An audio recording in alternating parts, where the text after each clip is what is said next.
Narrator. Human civilizations have been wonderfully diverse, with an amazing variety of unique customs, religious practices, social structures, and technologies.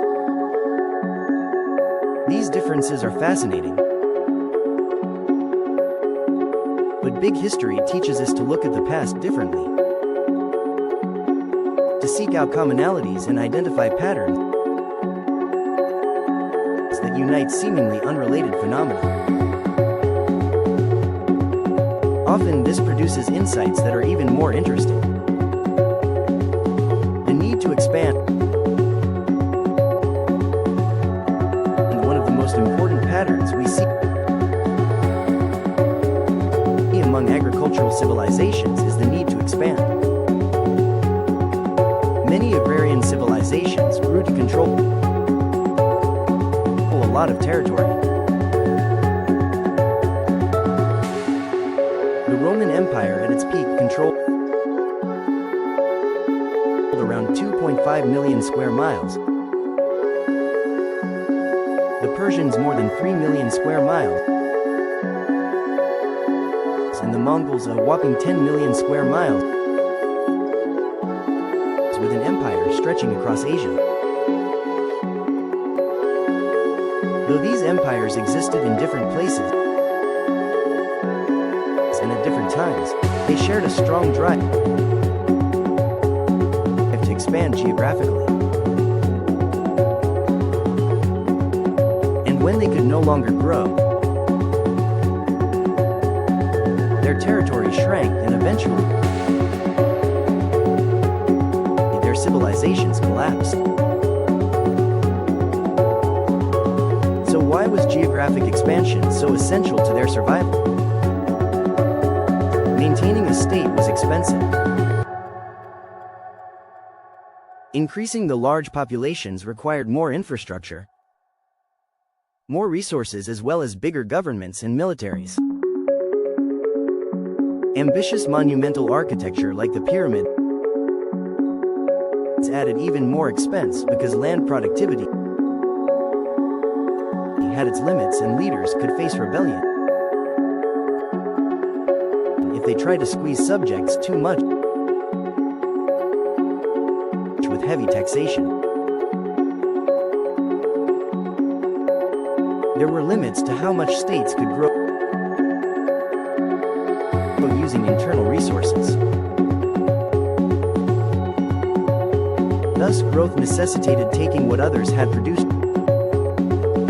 rather than trying to increase productivity within the state. Military expansion. During the era of agrarian civilizations, this type of military expansion was common. We see it in civilizations around the world, with the Persians, the Romans, the Chinese dynasties, and with the Aztec and Inca empires in the Americas. Large professional armies required food, weapons, and complex infrastructures like roads, forts, and defensive walls. All of these came at great expense, which itself increased the need for expansion. Military innovation. Some military innovations lead to inventions that would advance entire civilizations. Iron is a good example. The hard metal was initially used for weapons, but once iron plows appeared,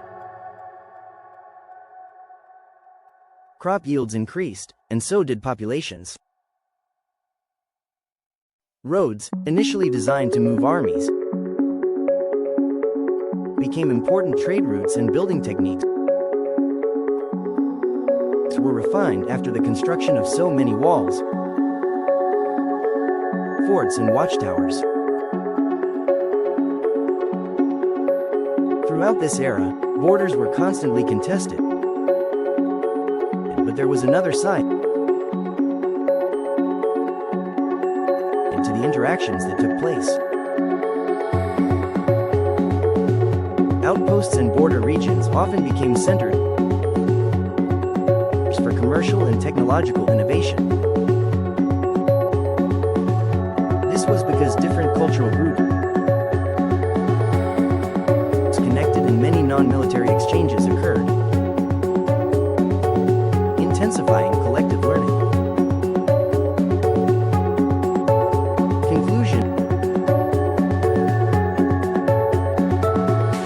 This accelerated change very clearly in Europe, when the Roman Empire splintered into a series of small competitive states. This increase in commerce and the exchange of ideas drove a transition of power from large agrarian civilizations to these smaller commercial states. The pace of collective learning further intensified. Traditional agrarian civilizations in other parts of the world lost power and in many cases were colonized by the same European states, with dramatic implications for today's world. Empires were shaped less by physical borders and more by spheres of commercial influence. The modern world had begun to take shape.